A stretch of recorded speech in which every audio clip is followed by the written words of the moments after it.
Assalamualaikum warahmatullahi wabarakatuh. Selamat pagi anak-anakku. SMK Wagedasim, Surabaya. Baik, anak-anakku kelas 11, akuntansi, multimedia, dan OTKP. Dalam pertemuan ketiga semester genap ini masih bersama Bu Fitra. Kabar kalian pasti baik ya anak-anakku.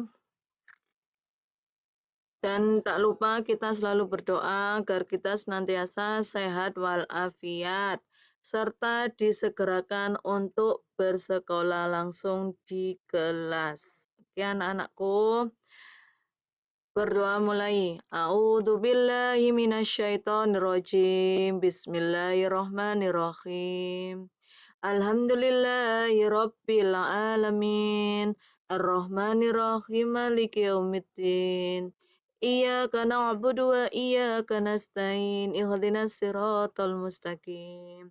Siratal ladzina an'amta 'alaihim ghairil maghdubi 'alaihim waladdallin.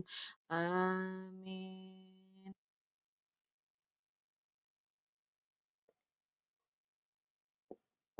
Untuk anak-anakku kelas 11, alhamdulillah hari ini masuk semuanya serta dalam keadaan sehat dan tetap semangat walaupun belajar dalam jaringan atau daring.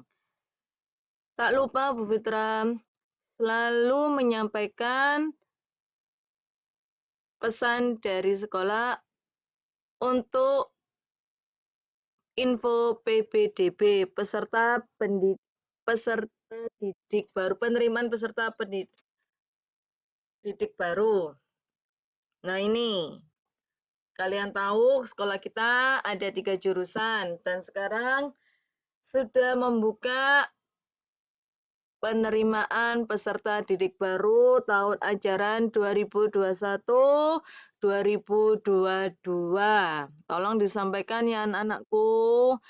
Mungkin tetangga kalian, saudara kalian, atau adik kelas kalian yang ingin bersekolah di SMK Wahid Hasim, Surabaya. Terima kasih.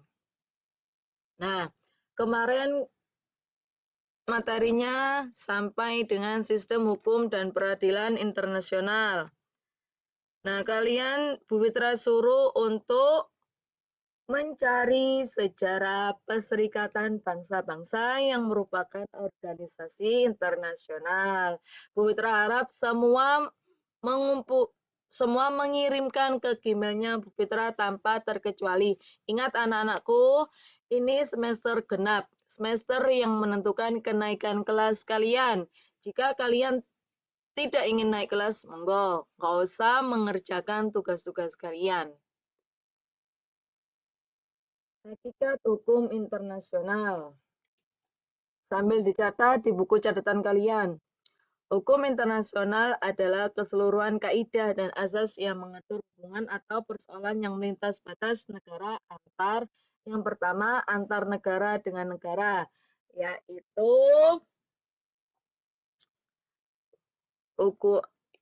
hubungan bilateral. Yang kedua, negara dengan subjek hukum lain bukan negara atau subjek bukan negara atau satu sama lain. Nah, ini hukum antar negara. Kalian bisa cari di internet apa itu azas teritorial, azas kebangsaan, azas kepentingan umum, azas pacta sunt servanda, azas equal rights, dan azas keterbukaan. Kalian bisa cari di internet, lalu kalian tulis di buku catatan kalian. Sumber hukum internasional. Menurut pasal 38 ayat 1 Gunakarya 2017, yang pertama perjanjian internasional sampai prinsip hukum umum yang diakui negara berdaulat. Kalian bisa catat. Bentuk-bentuk produk hukum internasional. Ada resolusi, konvensi, protokol, dan aneks. Kalau kalian nggak paham, kalian bisa cari di internet. Apa itu resolusi, apa itu konvensi, apa itu protokol, dan aneks.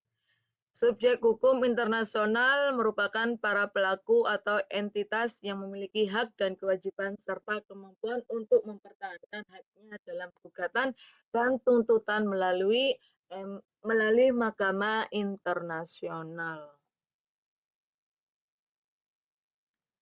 Subjek hukum internasional antara lain negara tahta suci atau Vatikan, organisasi internasional, Palang Merah Internasional, pemberontak, gerakan pembebasan nasional, organisasi non-pemerintahan, atau individu.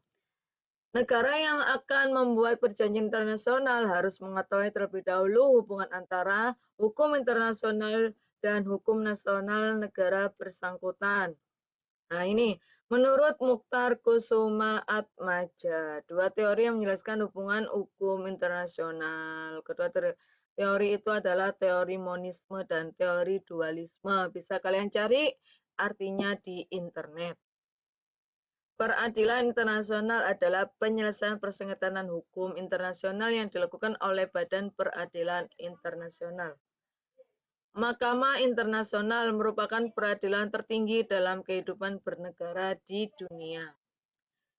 Seluruh anggota PBB otomatis menjadi anggota Mahkamah Internasional. Negara yang bukan anggota Mahkamah Internasional dapat menggunakan Mahkamah Internasional jika menerima syarat-syarat yang ditetapkan oleh PBB dan setuju memberikan kontribusi dana bagi Mahkamah Internasional.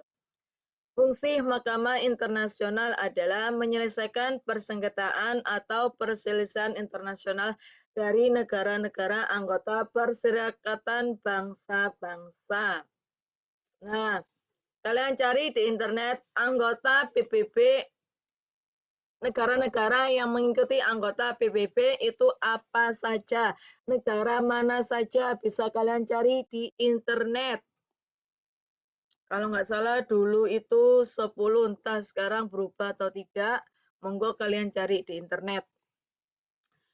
Mahkamah Internasional berpedoman pada perjanjian internasional yaitu traktat dan kebiasaan internasional sebagai sumber hukum.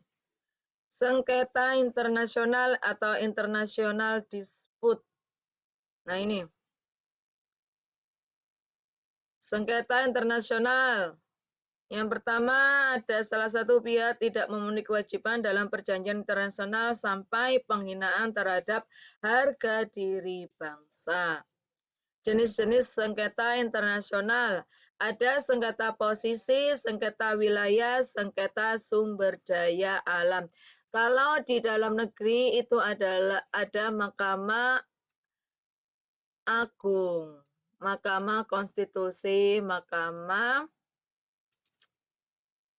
ya, dan ada komisi yudisial.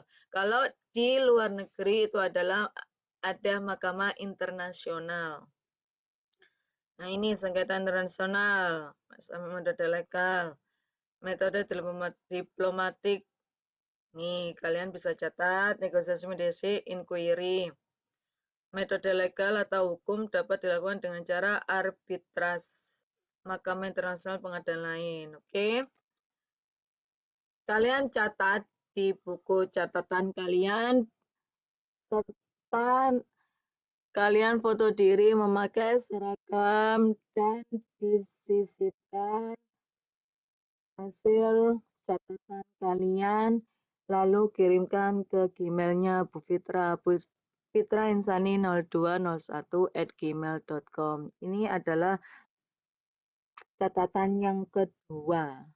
Ya anak-anakku, semoga pertemuan keempat kita segera bertatap muka di kelas. Selalu kalian doakan agar pandemi ini segera berlalu ya anak-anakku. Jaga kesehatan kalian dan jauhi kerumunan. Kurangi keluar rumah kalian. Terima kasih. Assalamualaikum warahmatullahi wabarakatuh.